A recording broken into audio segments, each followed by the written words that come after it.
నమస్తే, welcome to V3 news. లక్ష్యం సమాజయితం. నేను మౌనిక. ముందుగా హెడ్లైన్స్ చూద్దాం. బీజేపీయేతర రాష్ట్రాలను ఇబ్బందికి గురి చేయడమే కేంద్రం లక్ష్యం. శాసనమండలి చైర్మన్ గుత్తా సుఖేందర్ రెడ్డి మండిపాటు. ఉపవాస దీక్షలతో ఆకలి విలువ తెలుస్తుంది. ఇఫ్తార్ విందులో జూబ్లీహిల్స్ ఎమ్మెల్యే మాగంటి గోపీనాథ్ వ్యాఖ్య.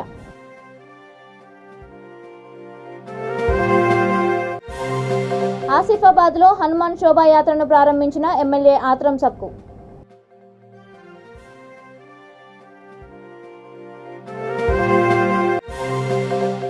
సంచార జాతుల సమస్యల పరిష్కారానికి ఎంబీసీ చైర్మన్ వీరన్న కృషి. సంచార జాతుల రాష్ట్ర కార్యదర్శి చల్లా రామయ్య వెల్లడి. ఇక డీటెయిల్స్ చూస్తే, ప్రతిపక్ష పార్టీలు అధికారంలో ఉన్న రాష్ట్రాలను ఇబ్బందికి గురి చేయడమే కేంద్ర ప్రభుత్వ లక్ష్యంగా చేసుకుందని శాసనమండలి చైర్మన్ గుత్తా సుఖేందర్ రెడ్డి వ్యాఖ్యానించారు. నల్గొండ జిల్లా మిర్యాలగూడలోని ఎమ్మెల్యే క్యాంప్ ఆఫీసులో మీడియా సమావేశంలో ఆయన మాట్లాడుతూ, సిబిఐ, ఈడీ వంటి పలు సంస్థలతో కేంద్ర ప్రభుత్వం ప్రతిపక్షాల గొంతు నొక్కుతోందని మండిపడ్డారు. జీఎస్టీ పేరుతో రాష్ట్రాల అధికారాలను హరించేస్తోందని, గవర్నర్ వ్యవస్థను నిర్వీర్యం చేస్తోందని ధ్వజమెత్తారు. కృష్ణా, గోదావరి జలాల వాటాలను ఎన్నేళ్లైనా ఇంకా తేల్చలేదని విమర్శించారు. రాహుల్ గాంధీపై బీజేపీ తీసుకున్న చర్య ఆరోగ్యకరమైంది కాదన్నారు. భవిష్యత్తులో వామపక్షాలతో కలిసి పనిచేస్తామని స్పష్టం చేశారు. ఈ సమావేశంలో ఎమ్మెల్యే నల్లమోతు భాస్కర్ రావు పాల్గొన్నారు. ఇదే బీజేపీ కేంద్రంలో అధికారంలో రాకముందు గవర్నర్ల వ్యవస్థ మీద వ్యతిరేకంగా చాలా సందర్భాల్లో మాట్లాడినటువంటి సందర్భాలు కానీ గత ఈ 9 సంవత్సరాల కాలంలో ప్రధానమంత్రి ముఖ్యమంత్రి గౌరవనీయులు మోడీ గారి నేతృత్వంలో ప్రభుత్వం వచ్చిన తర్వాత గవర్నర్ల యొక్క వ్యవస్థను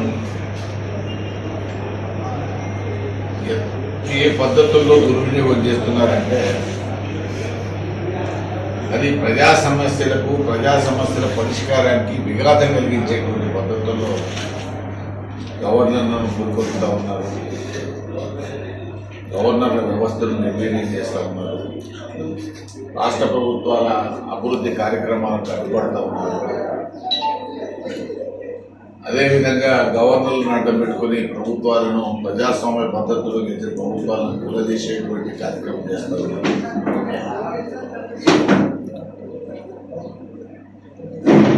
ఈ పద్ధతి భవిష్యత్తుకు మంచిది కాదు. ప్రజాస్వామ్యానికి కేంద్ర ప్రభుత్వం అనుసరిస్తున్నటువంటి విధానాలు ఉటంకించాలి. అదేవిధంగా నిన్ననే మీరు చూసినారు, దేశంలో తలసరి ఆదాయంలో తెలంగాణ రాష్ట్రంలోని ప్రతి పౌరుడి యొక్క తలసరి ఆదాయం 3,17,000 తలసరి ఆదాయంగా కేంద్ర ప్రభుత్వం 3,17,572 రూపాయలు చెల్లిస్తారు. దేశంలోనే మొదటి స్థానం మాట్లాడుతున్నాం. అభివృద్ధి పదంలో చాలా ఇండెక్స్లలో మనం మొదటి స్థానంలో ఉన్నాం. కానీ మన మీద ఒక కక్షపూరితంగా 9 సంవత్సరాల విభజన జరిగి ఇప్పటికే కృష్ణా జిల్లాలు, గోదావరి జిల్లాల్లో వాటా తెచ్చారు. విభజన సందర్భంగా ఏర్పడ్డ చట్టంలోని చాలా అంశాలు, అది బయ్యారం స్టీల్ ప్లాంట్ కావచ్చు, లేకపోతే గిరిజన యూనివర్సిటీ కావచ్చు, డీలిమిటేషన్ కావచ్చు, ఏ ఒక్కటి కూడా ఇప్పటి వరకు కేంద్ర ప్రభుత్వం అమలు చేసిన పాపం. ఉపవాస దీక్షలతో ఆకలి విలువ తెలుస్తుందని జూబ్లీహిల్స్ ఎమ్మెల్యే మాగంటి గోపీనాథ్ అన్నారు. రంజాన్ పవిత్ర మాసం సందర్భంగా రహమత్ నగర్ డివిజన్లోని హెచ్ఎఫ్ నగర్ ఫేజ్ 2లో రఫీ, సికందర్ ఆధ్వర్యంలో ముస్లిం సోదరులకు ఖర్జూరం ఇచ్చి ఉపవాసం విడిచారు. ఈ కార్యక్రమంలో పాల్గొన్న ఎమ్మెల్యే మాట్లాడుతూ, ఎంతో కఠినమైన రంజాన్ ఉపవాస దీక్షలతో శారీరక, మానసిక ప్రశాంతత లభిస్తుందని అన్నారు. ఇఫ్తార్ విందులు సమైక్యతను చాటి సోదరభావాన్ని పెంపొందిస్తాయని తెలిపారు. ఈ కార్యక్రమంలో division corporator CN Reddy, party division అధ్యక్షుడు మన్సూర్, నాయకులు తన్ను ఖాన్, గనీ జఫర్, ఫయాజ్ గఫూర్, లింగం, షరీఫ్ తదితరులు పాల్గొన్నారు.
ఆసిఫాబాద్ జిల్లా ఆసిఫాబాద్లో వైభవంగా హనుమాన్ శోభాయాత్రను ఆసిఫాబాద్ ఎమ్మెల్యే ఆత్రం సక్కు ప్రారంభించారు.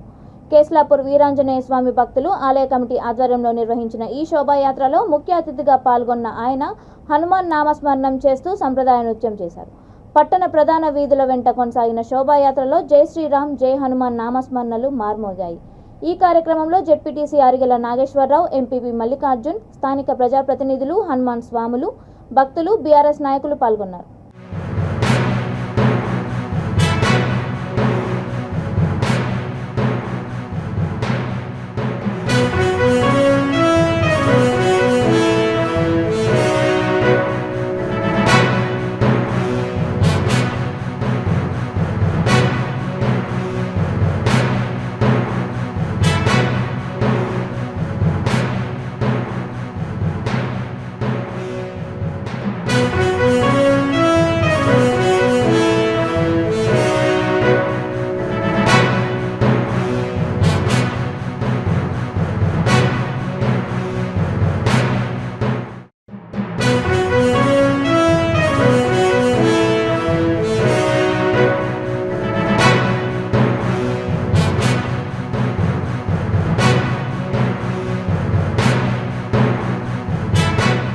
బాపట్ల జిల్లా బాపట్ల చీల్ రోడ్ సెంటర్లో MBC corporation chairman Pendra Veeranna పుట్టినరోజు వేడుకలను సంచార జాతుల రాష్ట్ర కార్యదర్శి, వైసీపీ దివ్యాంగుల విభాగం జిల్లా అధ్యక్షుడు చల్లా రామయ్య ఆధ్వర్యంలో ఘనంగా నిర్వహించారు. సంచార జాతుల కులాల నాయకులతో కలిసి కేక్ కటింగ్ చేసి మహిళలకు దుప్పట్లు, మిఠాయిలను పంపిణీ చేశారు. ఈ సందర్భంగా ఆయన మాట్లాడుతూ సంచార జాతుల కుటుంబాల సమస్యలను పెండ్ర వీరన్న సీఎం దృష్టికి తీసుకుని వెళ్లి పరిష్కరిస్తున్నారని అన్నారు. ఈ కార్యక్రమంలో బాపట్ల సంచార జాతుల నాయకులు పసుపులేటి సాంబయ్య, కత్తుల జార్జ్, దార్ల శ్రీను, పెండ్ర కృష్ణ తదితరులు పాల్గొన్నారు. ఈరోజు పౌర్ణెలైన సంచార జాతుల కార్పొరేషన్ చైర్మన్ అన్న పెండ్ర వీరన్న గారి పుట్టినరోజును బాపట్ల జిల్లాలో బాపట్లలో సంచార జాతులు నాయకులు, పెద్దలు, యువకులు మొత్తం కూడా ఆయన పుట్టినరోజు ఇంత ఘనంగా జరుపుకుంటాం కూడా ఎంతో సంతోషించము. ఇలాంటి పుట్టినరోజు వీరన్న గారు ఎన్నో జరుపుకోవాలని, అలాగే గౌరవనీయులైన మన రాష్ట్ర ముఖ్యమంత్రి మన జగనన్న సహకారం ఎల్లప్పుడూ మన వీరన్న గారికి ఉండాలి. ఎందుకంటే రాబోయే రోజుల్లో ఇప్పటికీ సంచార జాతులని ఈరోజు ఒక పెద్దపీట వేసి సంచార జాతులకు కూడా ఒక గుర్తింపు తీసుకొచ్చిన జగనన్నకు, అలాగే సంచార జాతుల సమస్యలని అన్ని విధాలుగా ముందుకు తీసుకెళ్తాం మా పెండ్ర వీరన్న గారు కూడా రాబోయే రోజులు ఇంకా సంచార జాతి కులాలకు అభివృద్ధి కొరకు ఇంకా ముందుకు నడిపించాలని కోరుతూ ఇలాంటి పుట్టినరోజు ఎన్నో జరుపుకోవాలని చెప్పి మనస్ఫూర్తిగా కోరుకుంటూ, అలాగే ఇప్పుడున్న సంచార జాతి పెద్దలు, యువకులు అందరూ కూడా ఈ యొక్క పుట్టినరోజు జరిపించినందుకు కూడా మనస్ఫూర్తిగా కూడా అందరికీ ధన్యవాదాలు తెలుపుకుంటూ, ఇక్కడున్న సంచార జాతులలో ఉన్న వితంతులకు కూడా దుప్పట్ల పంపిణీ కూడా ఈరోజు ఇక్కడున్న పెద్దలందరూ కూడా ఈ అవకాశం ఇచ్చి వాళ్ళకు కూడా ఈ యొక్క సహాయం కూడా అందించేస్తున్నందుకు కూడా ధన్యవాదాలు తెలుపుకుంటూ సెలవు తీసుకున్నాను. వైఎస్ఆర్ కడప జిల్లా ప్రొద్దుటూరులో సోమవారం నుంచి 10వ తరగతి పరీక్షలు ప్రారంభమయ్యాయి. ఉదయం 9:30 గంటల నుండి మధ్యాహ్నం 12:45 గంటల వరకు పరీక్షలు జరగనున్నాయి. ఒక్క నిమిషం ఆలస్యమైన పరీక్షా హాల్లోకి అనుమతి లేదని అధికారులు తెలిపారు. ప్రొద్దుటూరులో 20 సెంటర్లలో జరగనున్న పరీక్షలకు 3618 మంది విద్యార్థులు హాజరు కానున్నారు. పరీక్షా కేంద్రాల వద్ద పోలీసు అధికారులు 144 సెక్షన్ విధించారు. విద్యార్థులకు కావలసిన నీటి సౌకర్యం, వైద్య ఏర్పాట్లు పకడ్బందీగా చేశామని ఎంఈఓ సావిత్రమ్మ తెలిపారు. ప్రభుత్వ నిబంధనల ప్రకారం పరీక్షలను నిర్వహించనున్నామని తెలిపారు.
ఆదిలాబాద్ జిల్లా బోధ్ నియోజకవర్గం ఇచ్చోడ మండల కేంద్రంలో 10వ తరగతి పరీక్షల నిర్వహణకు అధికారులు 4 కేంద్రాలు ఏర్పాటు చేశారు.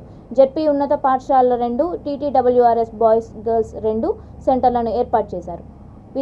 విద్యార్థులు సకాలంలో పరీక్ష కేంద్రాలకు చేరుకున్నారు.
నిర్మల్ జిల్లా బైంసా డివిజన్లోని ఆయా పరీక్షా కేంద్రాల్లో 10వ తరగతి పరీక్షలు ప్రశాంతంగా ప్రారంభమయ్యాయి.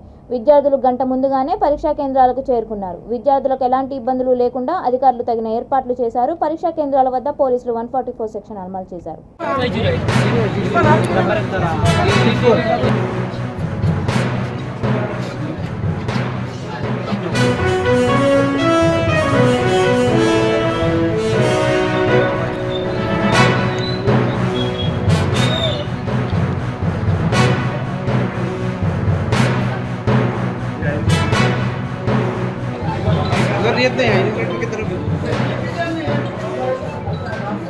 నిర్మల్ జిల్లా ముతోల్ నియోజకవర్గంలో పలు గ్రామాల్లో ప్రభుత్వ పాఠశాలల్లో చదివే విద్యార్థులకు doctor Kiran foundation chairman Kiran ఆధ్వర్యంలో పరీక్ష ప్యాడ్లు, పెన్నులు, పెన్సిళ్లను అందజేశారు. ఈ కార్యక్రమంలో ఫౌండేషన్ సభ్యులు మహేష్, విద్యార్థులు తదితరులు పాల్గొన్నారు.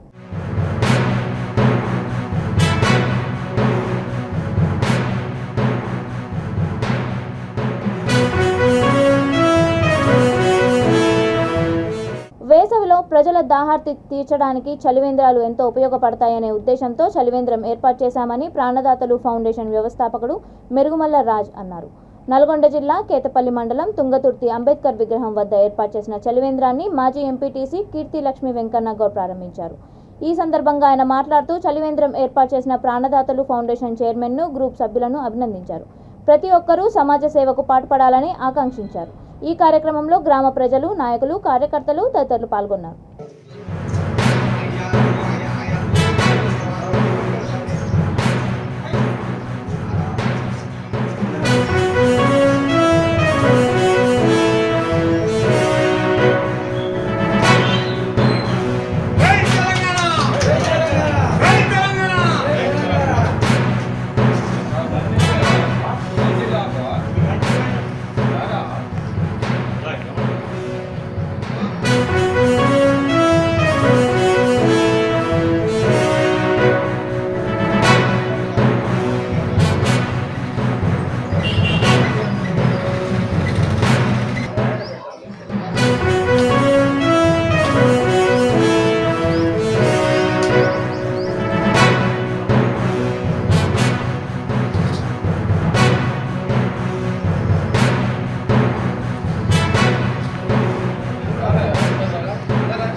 తుంగతుర్తి గ్రామంలో మా మిత్రుడైన మెరుగుమల రాజు మన ప్రాణదాతలు రక్తదాన ఫౌండేషన్ వ్యవస్థాపకుడు చలివేంద్ర కార్యక్రమం ఏర్పాటు చేయడం జరిగింది. ఈ కార్యక్రమం మాకెంతో గర్వకారణంగా ఉంది. ఇలాగే ప్రతి ఒక్కరు రక్తదానం చేసి ప్రతి ఒక్కరి ఆప్తులకు ప్రాణవందిస్తున్న మన మిత్రుడు రాజుగారి సేవలు ఇంకా మనం ఉపయోగించుకొని ఇలాగే ముందుకు సాగాలని కోరుకుంటూ మరొకసారి రాజుగారికి ధన్యవాదాలు తెలియజేస్తున్నాం తుంగతుర్తి గ్రామ ప్రజల తరఫున. ఈరోజు మన తుంగతుర్తి గ్రామంలో ప్రాణదాతల ఫౌండేషన్ ఆధ్వర్యంలో ఈరోజు ఉచిత త్రాగునీటి సదుపాయం కల్పించడం జరిగింది. కావున ఈరోజు ఈ వేసవికాలం సమయంలో ప్రతి ఒక్కరు నీటికి కొరత లేకుండా ఉండాలని ప్రాణదాతల ఫౌండేషన్ అందరి సహాయ సహకారాలతో ఈరోజు చలివేంద్రం ఏర్పాటు చేయడం జరిగింది. కావున దీనికి సహకరించిన ప్రతి ఒక్కరికి, పెద్దలకు, యువకులకు, మహిళలకు ప్రతి ఒక్కరికి పేరు పేరున ధన్యవాదాలు తెలుపుతున్నాను. నల్గొండ జిల్లా త్రిపురారం మండలం మాటూర్ పంచాయతీ పరిధిలోని దుబ్బతండా వద్ద రోడ్డు ప్రమాదం చోటు చేసుకుంది. ద్విచక్ర వాహనాన్ని ట్రాక్టర్ ఢీకొంది. ఈ సంఘటనలో ఇద్దరికి తీవ్ర గాయాలయ్యాయి. క్షతగాత్రులను మిర్యాలగూడ ఆసుపత్రికి తరలించారు.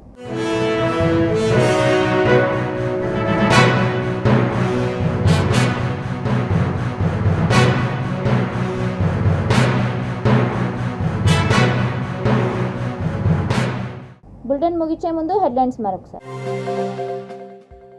బీజేపీయేతర రాష్ట్రాలను ఇబ్బందికి గురి చేయడమే కేంద్రం లక్ష్యం. శాసనమండలి చైర్మన్ గుత్తా సుఖేందర్ రెడ్డి మండిపాటు. ఉపవాస దీక్షలతో ఆకలి విలువ తెలుస్తుంది. ఇఫ్తార్ విందులో జూబ్లీహిల్స్ ఎమ్మెల్యే మాగంటి గోపీనాథ్ వ్యాఖ్య.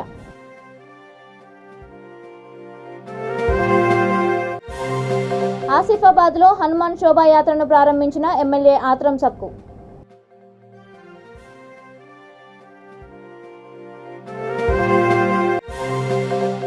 సంచార జాతుల సమస్యల పరిష్కారానికి ఎంబీసీ చైర్మన్ వీరన్న కృషి. సంచార జాతుల రాష్ట్ర కార్యదర్శి చల్లా రామయ్య వెల్లడి. ఇవి ఇప్పటి వరకున్న అప్డేట్స్. మరిన్ని అప్డేట్స్ కోసం చూస్తూనే ఉండండి V3 న్యూస్. లక్ష్యం సమాజ హితం.